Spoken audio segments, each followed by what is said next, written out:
Isang mapagpalang araw po sa ating lahat. Isang mapagpalang araw po lalong-lalo na sa ating Panginoon. Ako nga po pala si John Robin Medina at ngayong araw po, May 10, 2025, araw po na Sabado ay samahan po ninyo ang pag-aralan at unawain ang mga salita ng ating Panginoon. Ang pamagat po ng ating devotion ngayong araw ay tatlong katotohanan tungkol sa impyerno. At ang paksa po natin ay magmumula sa Matthew chapter 25 verse 46.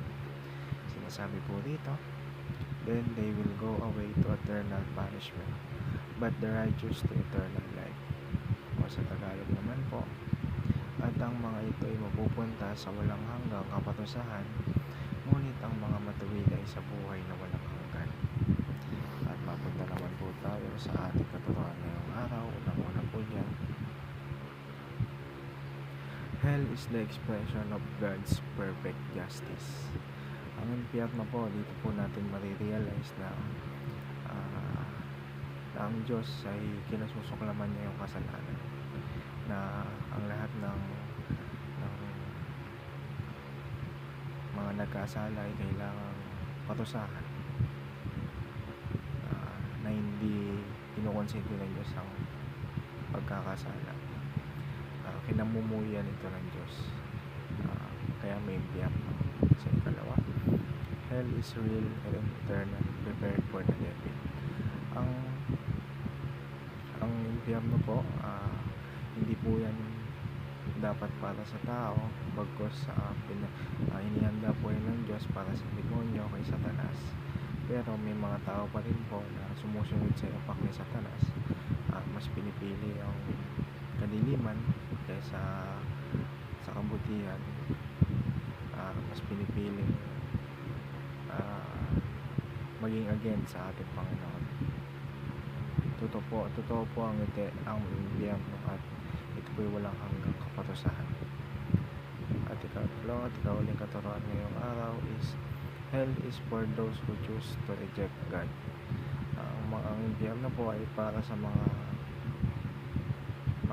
taong piniling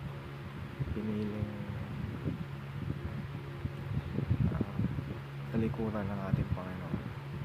Kumbaga, may malasakit pa nga sa atin ang ating Diyos amang mga Panginoon sa lahat, dahil binigay niya yung kanyang anak upang hindi na tayo mapatasahan,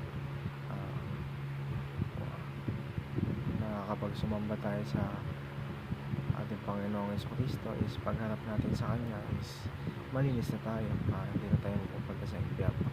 Yun lang ang kailangan natin gawin, manampalataya tayo sa ating Panginoon at sumunod tayo sa Kanyang mga utos. At mapunta naman po tayo sa ating applications ngayong araw. Una, have great compassion for the lost. So ikalawa, have an intense hatred of sin.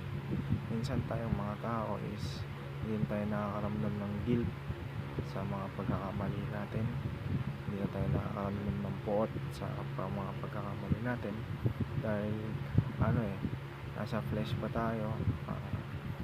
Diba nga, sabi nga sa devotion ng Pastor Russell, ang kasalanan masarap, kumbaga tukso siya, nakakakit tayo, natutokso tayo, which is mali, dahil dapat kinamumuya natin yung kasalanan, yung tukso, dapat inaalis natin yun sa buhay natin, sa pamamagitan ng paghingi ng gabay sa ating Panginoon, sa pagnarasal palagi sa atin.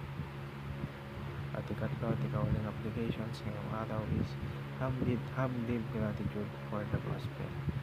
Magpasalamat tayo sa mga biyayang pinagkakaloob ng ating Panginoon, which is ang ating Panginoong Jesucristo.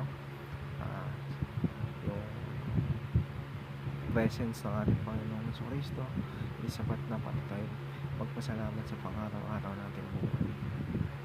At yun lamang po para sa araw na to, at para po tapusin ng ating devotion ngayong araw ay samahan niyo po sa isang maikling panalangin. Righteous and holy God, I tremble at the reality of hell. Thank you for sending Jesus to save me from the judgment I deserve.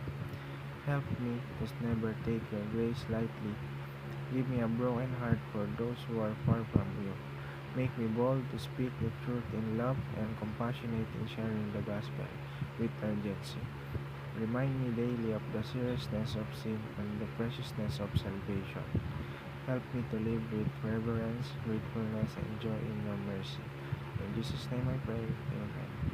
Yun lamang po. Maraming salamat po sa inyong pakikinig. God bless us all.